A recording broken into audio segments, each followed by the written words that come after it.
Welcome to the big show. He could go all the way.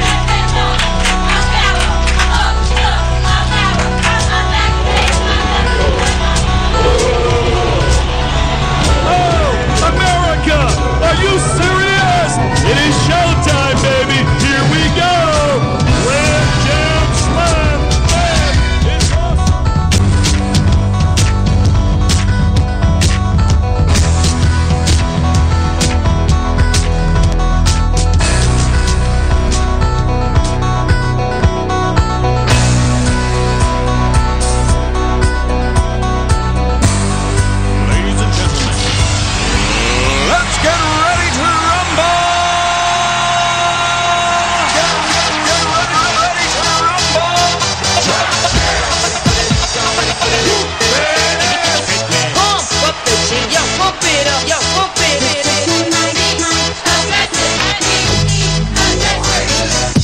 It's for this. I like to move it, move it.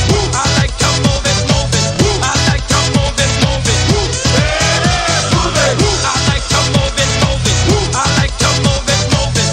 I like to move it, move it. Give it up, go. Welcome to the big show. Simply wait.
Welcome to Cold War Radio, live on our home base, WAAR. We are America Radio, your number one source for streaming political and government talk anywhere.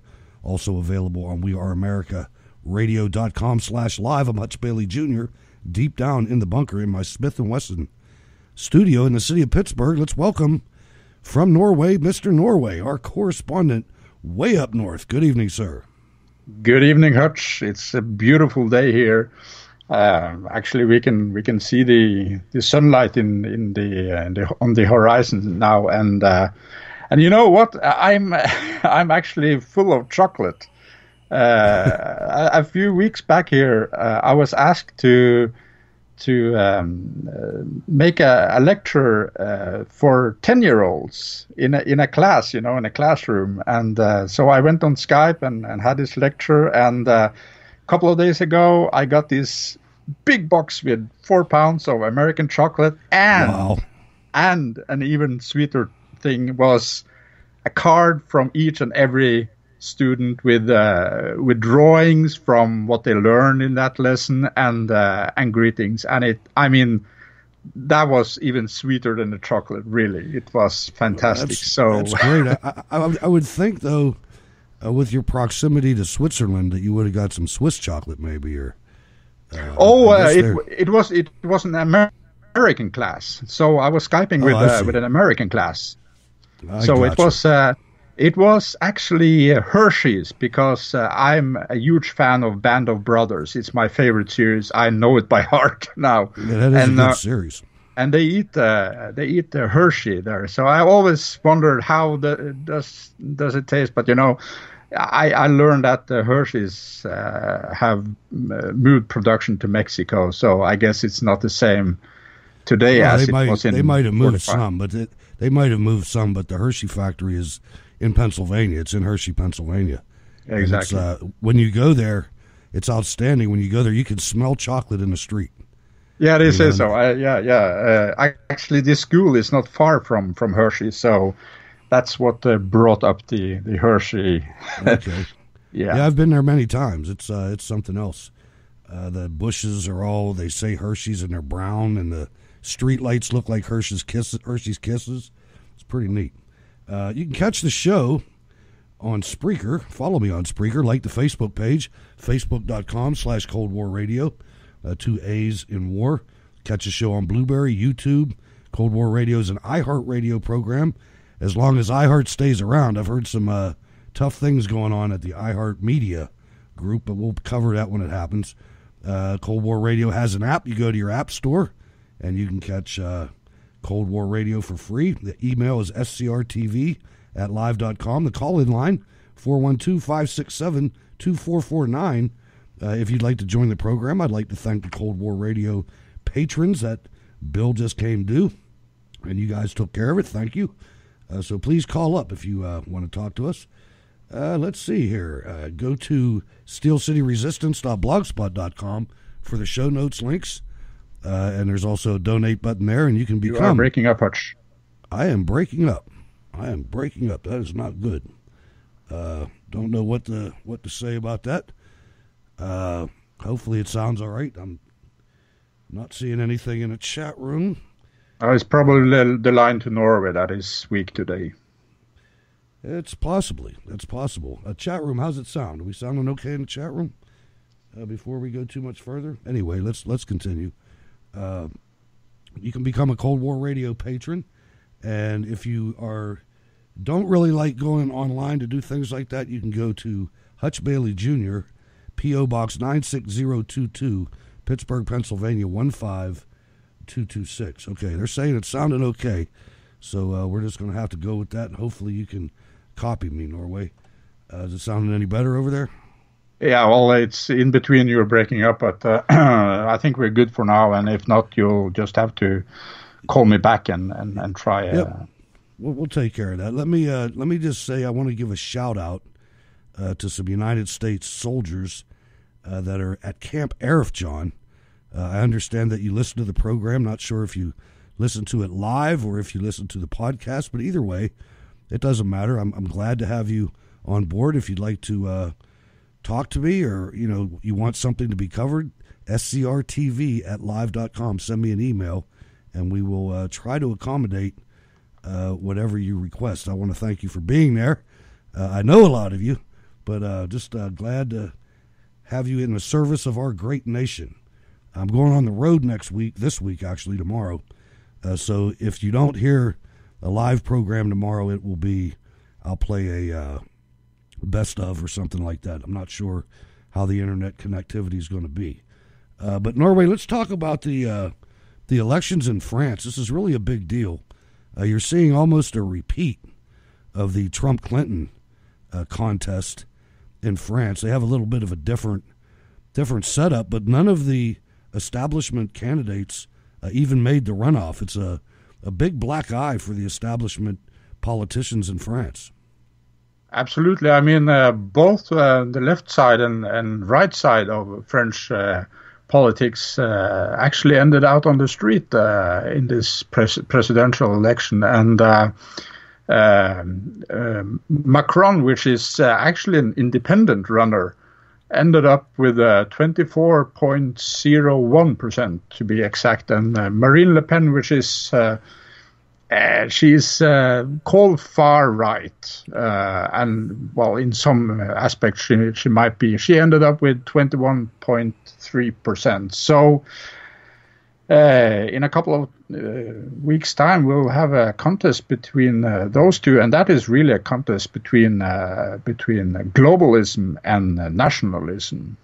So from the projections now, I think Macron will end up with a victory, and to be honest, that is really bad news for France, because on immigration he has been praising Angela Merkel in Germany, and I mean when you look at France now, when the big cities they're falling apart.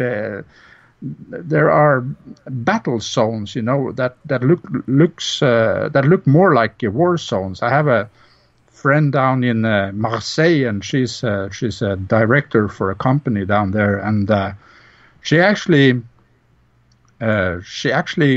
drives her car. You can't go out in the streets in Marseille. She drives her car into an armed garage with guards and everything, and it's she has bought a special protected car, so you can't walk in the streets in Marseille. It's taken over completely by Islam, and this used to be the most church dense area in all of Europe, and now they're tearing down churches. They're even tearing down medieval churches to build mosques. So that's horrible. It's just horrible. At some point, sometimes I just want to say, you deserve it. But then on the other hand, that's our culture, and it's just something that's so sad to see this occurring. And it's blatant, and the people are helping them. The Europeans are absolutely, helping them kill themselves. It's horrible. I can't believe that it goes on like this, but it just continues, and it's the same. It's the same here. It was globalists versus nationalists here too. Yeah, but you have a leg up on politics because you don't have the EU to battle with, and the EU is a monster that is hard to describe. I mean, they Macron here, he is very EU friendly. So I must say I'm praying for a miracle in 2 weeks' time, but it looks really bleak for France now. Well, I'll just remind you that they were saying the same thing about Donald Trump here. There was no chance. He had no chance. There was no path. I mean, everybody short of a couple people were saying that, and I'll never forget that. And the polls reflected the same thing. So it's something that maybe there might be some divine intervention going on here. Who knows? But actually, Frank Gaffney was on tonight I think it was tonight on Fox, and he said that this is not a clash between civilizations, because he said ISIS is not a representative of civilizations. This is a clash between the Western civilization and an ideology, which is Islam, which is very little civilized with the way they're acting. But ISIS, they like the confrontation. They like war. They want war. So I wouldn't be surprised if they try to set something in motion in the 2 weeks up until the election, because I bet you that they would like to see Le Pen win to wreak havoc on France. I wouldn't. All these European countries have to do is wake up.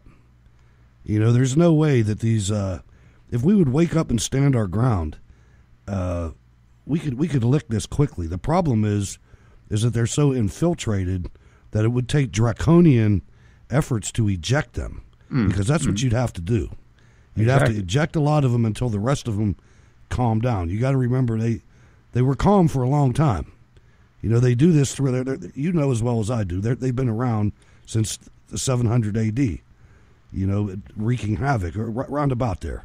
And there have been long periods where they were dormant, and it's because they got spanked. And that's the only thing that they understand. And until the European, the Western, not just Western civilization, Eastern civilization too. Everybody. Everybody that's civilized has to come together, and we got to have a meeting. And we got to say, look, I'm tired of this. And I think this is one of the reasons Donald Trump got elected. I think it's one of the reasons Le Pen is in the position she's in. And it's one of the reasons Brexit happened. You know, people are starting to wake up, and when you listen to some of the things that we're going to talk about tonight, we have to continue to highlight these things. Let's talk about Denmark, Norway. Over in Denmark, you've got another establishment, government agencies that are hiding the truth from the people, and the people are starting to know. I mean, you can't hide rapes in this volume forever. Oh, it's absolutely fantastic. We have an excellent online newspaper called Den Korte Avis, which means the short newspaper, and Karen Jespersen, who is one of the editors here. She's an acquaintance of mine, and she's a former member of parliament in Denmark, and she's putting this excellent newspaper together. And they reported yesterday that there are, in average, there are 2 women raped per day in Denmark. And it's been an explosive development since around 2011, where you have a yearly doubling of rape statistics. And what is known as Rigspoliti, which is you might say the federal police or the country's police, they published a report here a couple of days ago, where they actually omitted this rape statistic. They didn't report the rape statistic as it was. The funny thing is that just a little while later, the Danish Statistical Agency published the numbers. So there you have a huge discrepancy, and you don't understand why is the police hiding the fact that you have 2 rapes per day. And that's only the rapes. You know, we have increase in statistics in children being groped and all kinds of sexually related crimes. So I mean, I just don't get it. When the police is starting to lie to the public, how the heck are the police expecting to get any support from the public when they need support from the public? And it's happening in all Western countries. It happens here. I mean, it takes them sometimes 3 days to say that it was an ISIS attack or an Islamic attack. 412-567-2449 if you'd like to join the program. Let's go to, you showed me a news site or a blog named The Muslim Issue that has some very interesting articles in it, and we're going to talk about 2 of them right now. The first is out of the United Kingdom. A toddler, Madeleine Mccann, abducted by human traffickers to be sold to Muslims, says ex-Met detective. And this was posted today. Isn't this what we've been saying for a long time? The parents vacationed in Portugal. Like Spain, Portugal is infested with illegal Muslims. They pour in through Africa. The EU's failed social experiment with open borders has created a million Muslim march of a constant stream of the most unadaptable, violent, intolerant, and nefarious people on earth pouring into Europe in uncontrolled numbers, devouring the countries from within.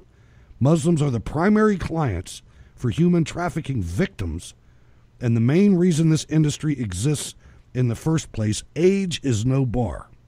Now, you set that as the backdrop, and you realize that Europe is now a place where adults cannot even travel safely with their children. The British media and public treated the poor parents of this young child with appalling cruelty, when the real fault is with the politician who imported Muslims into Europe. With Muslims comes Sharia, slavery, violence, misogyny, human rights violations, and medieval savagery. Madeleine Mccann, abducted by people traffickers and sold to rich families, says ex-Met detective from the Evening Standard. Madeleine Mccann may have been abducted by human traffickers and sold to a wealthy family, a former Scotland Yard detective has said. Almost 10 years after she disappeared while on holiday with her family in Portugal, it is believed the 3-year-old could have been smuggled by ferry to Africa in 2017 in a Western country. Unbelievable, Norway. This is the kind of thing that will motivate people.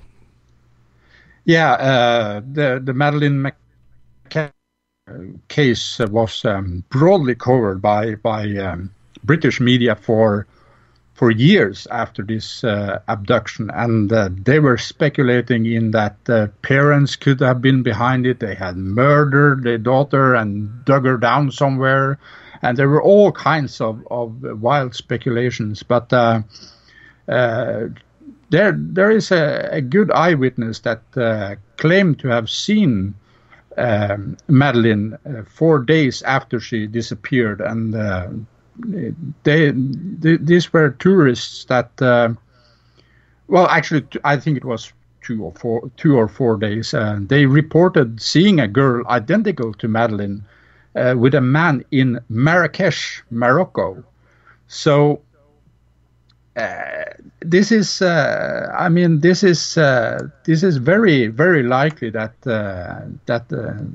these eyewitnesses were right, because if you go back, for 1400 years, until the slave market was officially closed in the early 1960s, the highest priced slave in Mecca was the white woman. And the price of a white slave girl was from 3 to 10 times that of a black girl. And when Islam invaded Spain and Portugal, the first thing exported back to Islamic North Africa were thousands of blonde-haired girls. So in our word for slave comes from Slavs of Eastern Europe. So many of them were taken by the Muslims of the Ottoman Empire that the very term Slav came to mean slave. And black slaves were so numerous in Arabia that the term Abd came to mean black or African. That is the Arabic term for slave, Abd. It means both slave and black or African. And the white slaves were called Mamluk. Not only were there words for slaves to differentiate them, but the uses of the slaves were different. The white woman was favored for sex, and that is why she brought the best prices. The white slaves were not used for rough labor, but were used for higher positions in domestic and administrative work. And both white and black men were used as eunuchs in the harem, as you say in English. So also both white and black male slaves were used in the armies. And in Eastern Europe, the Islamic rulers taxed the Christian families at the rate of 1 in 5 or 1 in 3, actually, in some cases, where 1 child in 5 was taken for slavery. And these children were forcibly converted to Islam. The boys and girls were, but especially boys were trained to become the core of the Janissaries, the military troops used by the Turkish Sultan. They were forcibly circumcised and forcibly converted to Islam. And all right, so you secured the growth of the Islamic population and decreased the Christian population. Now, you say that the slavery that ended in the 60s, I'll tell you, the news, you said about somebody saw her. The news comes as it was revealed that a girl who looked identical to Madeleine was seen on a key trafficking route in Morocco shortly after she vanished. Gangs in Mauritania, West Africa, where slavery was only outlawed in 2007, the year of Madeleine's disappearance, are known to sell youngsters to wealthy Middle Eastern families. And I remember the French, I think it was the French that skirmished in Mauritania in the last couple years. But their former Met Detective Colin Sutton told the Mirror the Mauritania line is certainly a possibility and needs to be looked at. If someone wanted to get a 3-year-old child into Africa, it's the obvious route. And, you know, I have to say that this slavery, a lot of it occurred off the coast of Libya with pirates that would hijack American ships in the infancy of our republic, and that is the reason why the United States Marine Corps was formed. Exactly. Yes, and you have it in their song from to the shores of Tripoli. Right. And No that is question. from and leathernecks. I mean, they're called leathernecks because they used to wear leather collars to defend themselves against beheadings. exactly. You know, with on board ships and even on shore. But yeah, this is something that it's a disservice that the media doesn't cover these things. It's just when you start looking into this, and I know you've done it too. You start looking into this, and you look at what's happening, and you wonder why. And I don't know, but I know. It's money. These countries were nothing until they discovered oil, until we discovered oil. Exactly. On their shores. They were nothing. Now they can buy anybody off, it seems. I mean, I remember there was a couple of Saudi college-age kids, and they were obviously from some kind of royal family that lived near my neighborhood. And these guys were the most decadent people that you ever met. You know, they get over here and all that Islam goes out the window, and they're partying up a storm. Exactly. Yeah, it's. I mean, they're hypocrites, simply hypocrites, and what we see now with ISIS, that is actually true Islam. Right. They're going back to the core texts. You know, they're going back to the Quran and to the Hadith and to the Sirah and practicing real Sharia law. So, but you know, you see that time and time again. There was one guy from, I think it was United Arab Emirates, that raped and killed a Norwegian girl in London. They were exchange students, and you know, and blue-eyed, and of course that is a slave in their eyes. So she was raped and killed down there, and we staged protest. I marched from the parliament to the government building and demanded that the government had him extradited. But you know, he actually got away with it, and he went back with his rich daddy to their lavish lifestyles down there, and so yeah. And who knows what's going on with all the diplomats and things like that? They found a Saudi Arabian diplomat in the United States that had a slave. Speaking of which, let's talk about the Indian woman. This is from the same website. The Indian woman who was sold into slavery in Saudi Arabia for $4,000. So Indians must be under white women, but she got a pretty penny. Yeah, well, I mean, this is we talked about slavery and the slavery markets closed. I think it was 1967 or something like that in Mecca, but they're still alive and well in most of the Islamic world, and this poor Indian woman, she was hired to come to Saudi Arabia. What she didn't know is that her kafil, which is her sponsor, wanted to marry her, and when she turned him down, she was sold into slavery. So this wasn't a teenager either. She was 39 years old. Exactly. So, but I mean, this is slavery is alive and well today, and even for you know, these people that do the dishes and clean the streets and so forth in the rich Gulf Arab states, they're living like slaves. They are imported, then they're put to work, and they can't leave because they have their passports and everything taken That's the from first them. thing they take, yeah.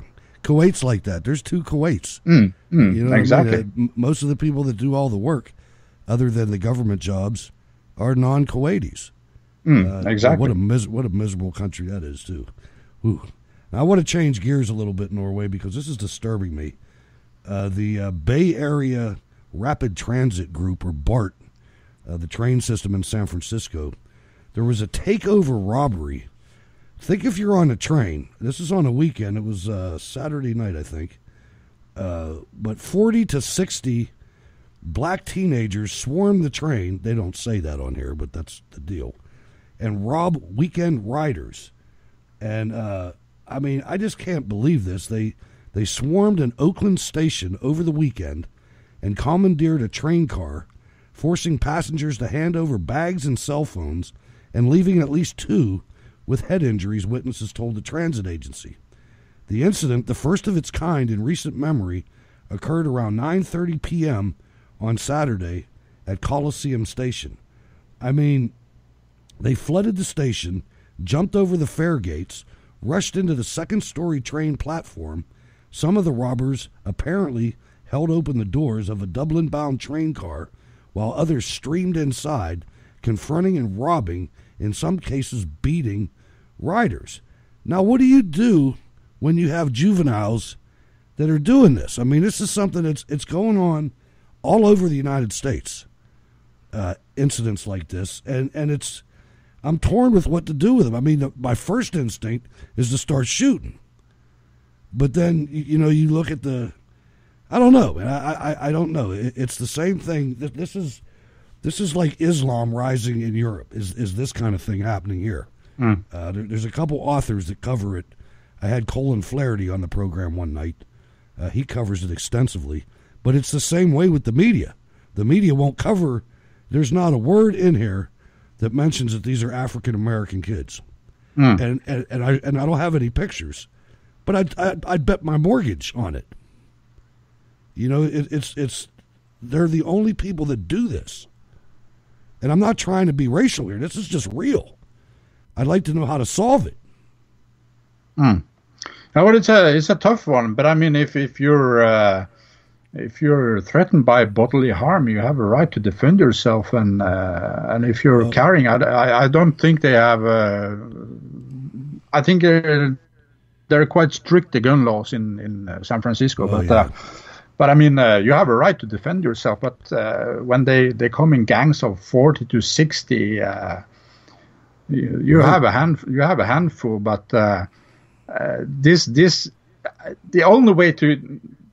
For the government to beat down on this is beat down on it hard. But then you have media covering their asses by their behinds, sorry, by saying that they couldn't show surveillance camera pictures of these because they were minors. Exactly. And it's minors or not, they are committing crimes, and the public has a right to know. And if they fall victim, so to speak, which is probably less of victim status than having a serious head injury, but if they fall victim to being exposed when they're committing a crime, well, take it up with your parents. Yeah. Let's listen to, there's not a real good future for this BART system. They just got a new police chief, and let's listen to them talk about this new chief because he's very much into community policing. BART today announced their new police chief. In a couple of months, Carlos Rojas from Santa Ana is expected to fill the top spot. But who is he, and what kind of experience does he bring to the job? 2 Investigates' Candace Wynn joins us now with what she learned about his background. Candace? Yeah, Frank, Julie, Carlos Rojas is coming here from the Santa Ana Police Department. There he served as chief for 5 years, where he received both praise and criticism.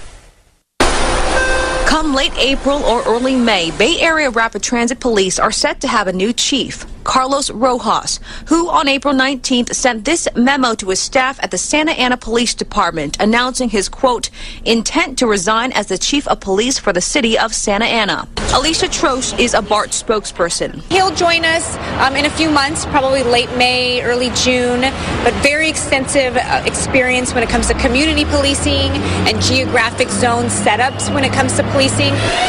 In addition to the challenges ahead with BART, for instance, recruitment and increased police visibility, Rojas leaves Santa Ana with mixed reaction from city leaders there. In what's likely his most high-profile officer accountability case, Rojas fired an officer who was criminally charged after this police raid of a pot shop. That officer had been accused of stealing edibles and destroying security cameras. When a city appeals board considered reinstating the officer, Rojas stood by his decision. That action prompted criticism from some law enforcement and city officials that Rojas was too tough on low-level police, but too soft on higher-ups.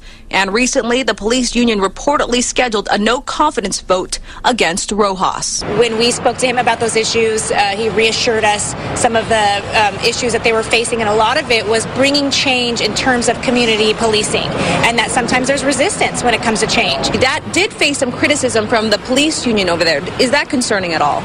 We did an extensive background check, and no police chief is going to come with absolutely zero baggage when it comes to being a police chief in the United States. In an agency that's no stranger to the national spotlight with the 2009 Oscar Grant shooting and with a jurisdiction more widespread than most, we have 46 stations and 100 miles of track. BART says it's ready for change. Former BART Police Chief Kenton Rainey retired in December. There is an interim chief in place right now until Rojas arrives. So did the public have any input at all in the hiring of Chief Rojas? And that has to be one of the top questions we're getting about this story. And BART says the public did have a say in this because it has what's called a citizen review board. It consists of community members, and that BART spokesperson you just heard from said that they were involved in the interview process. All right, Candace, thank you. All right, so even if these guys do get caught, they're going to get not very much punishment, I would imagine. Let's shift again, Norway, and let's get a little bit more in depth in the issues that divide Le Pen and Macron in France, where apparently this is from Breitbart London and Joel Saget. I just want to go down and go through all these points and just real quickly compare them. In Europe, Le Pen has long insisted on the need for France to drop the euro and return to the franc, and also leave Europe's Schengen visa free travel zone. She's predicted that the EU will die, and so she's basically talking about a Frexit, where Le Pen wants to abolish the EU directive allowing companies in one country to send their workers elsewhere in the bloc, and opposes some trade deals, where Macron, a former banker and economy minister who ran on an unabashedly pro-European campaign, wants to bolster the Eurozone. Yeah, well... Good. Oh, sorry. Yeah, he's a banker. And that's a little funny because when Front National here, the Le Pen's party, the nationalists, when they wanted to get a loan for this campaign, they couldn't get it.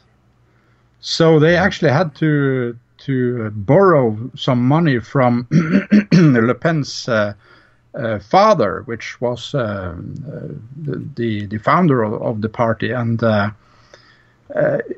because the French banks, they know that if Le Pen comes to power, the EU system will fall, and the banking fat cats of France, they will have a much tougher time with earning their salary. And incidentally, she stepped down from that party this evening.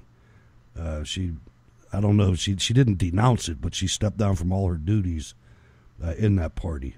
Now, on immigration, Le Pen has pledged to reduce net immigration, and Macron is said he wouldn't look to prohibit headscarves, and has pledged to speed up the review process for asylum. It's just further suicide, right? Like Angela Merkel, like you said. As far as labor and retirement, both candidates have said they would keep France's 35-hour work week, adopted by a socialist government in 2000, but Macron would undercut it by allowing companies to negotiate new working practices with their employees. Le Pen, on the other hand, wants to lower the retirement age to 60 from 62, while Macron wants to unify a complex web of retirement rules for various public and private sector employees while maintaining the current retirement age. He also wants to suspend unemployment benefits for qualified workers who refuse 2 decent job offers. To rein in the budget, Macron wants to cut 100,000 civil service jobs, though hospitals would be spared, while also creating 10,000 police jobs and 4,000 to 5,000 teaching posts. Le Pen advocates more civil servant jobs at the national level and for hospitals, but fewer jobs managed by French regional authorities. Now, that doesn't sound like a left versus right thing. That sounds like they're both, although if Macron is anything like the Democrats, he's just saying that. Yeah, well, Macron, he was actually in the government of the current president, and he held the position of financial advisor. But in that perspective, and it's a quite leftist government right now, but in that perspective, he was ousted after a while because his economic policy was too far to the right for the socialists to accept it. But he is no doubt a globalist, and on the other hand, Le Pen is definitely fiscally not a conservative. She wants to increase taxes and spend quite a lot on the government and public positions, but she wants to strengthen police, and she wants to spend money on policing and defense and things like that, which is important to nationalists. So as far as Macron goes, I'm not sure where he actually stands politically, because he's been quite leftist on a lot of important points, but in financial politics he's more to the right. So difficult to say, but I think it's fair to say that this is not a left versus right, really. It's more a nationalist versus a globalist. He's a very young man too, and he's never really held elective office or anything like that. He's got Obama calling him up on the phone, so that tells you a little bit.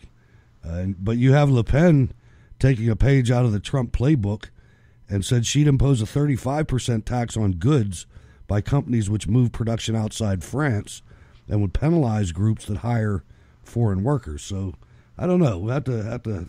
It's a strange egg.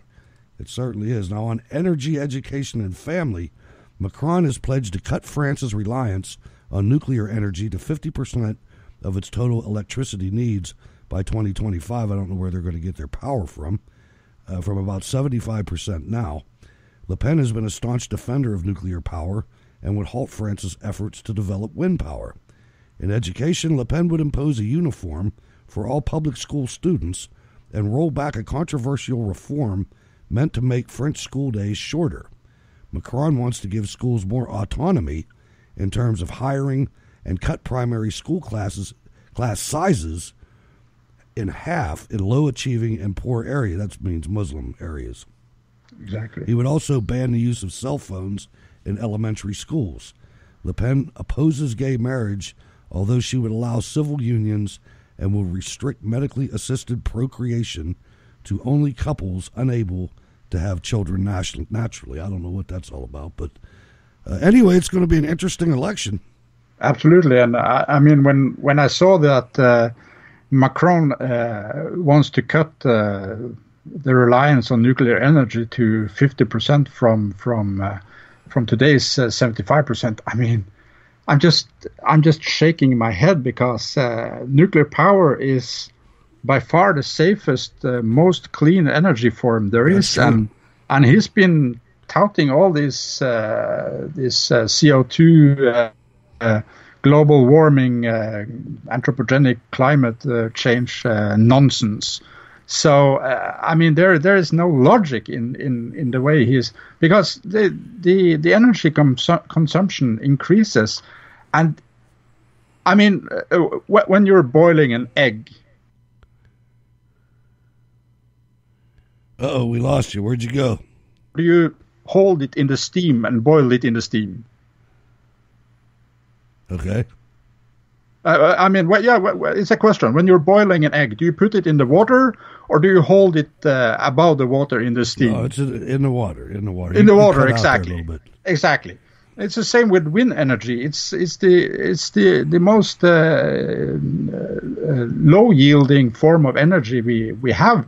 I mean, and it really sucks when the wind's not blowing. Exactly, and it takes years and years before a windmill has produced enough electricity to cover its own production. So it's absolutely insane. I mean, France. It's like the biofuel. It's like the biofuel and the ethanol. It takes more than a gallon of fuel to produce a gallon of ethanol. Exactly, and what sense does that make? Exactly, and when you go to the food stores nowadays and you look at the food prices, they're just exploding, and they have been exploding for many years because the fields that were used to produce food earlier is now used to produce biofuel.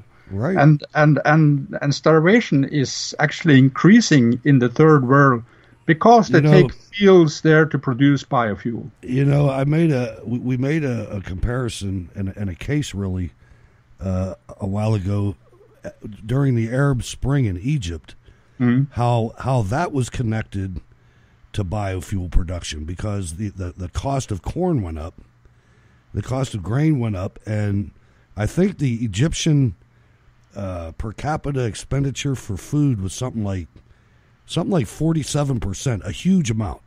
It cost a huge amount of money for an Egyptian to feed his family.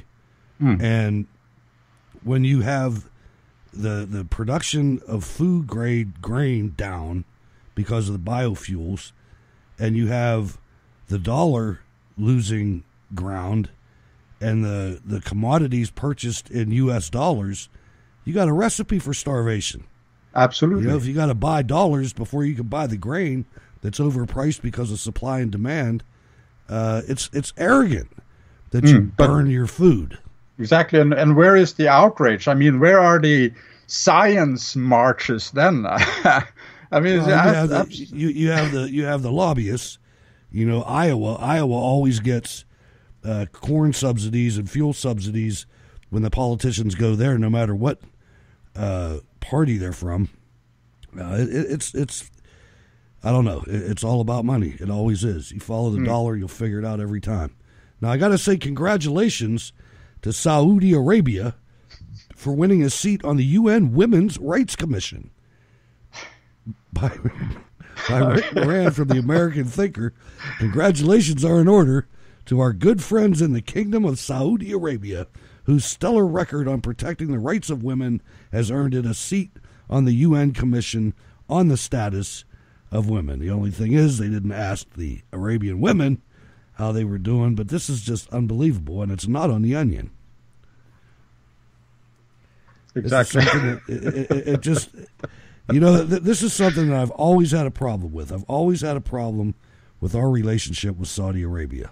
Yeah. I mean, I think it's one of the most dastardly things, and it doesn't seem to matter which party, and it doesn't seem that Donald Trump is doing anything different.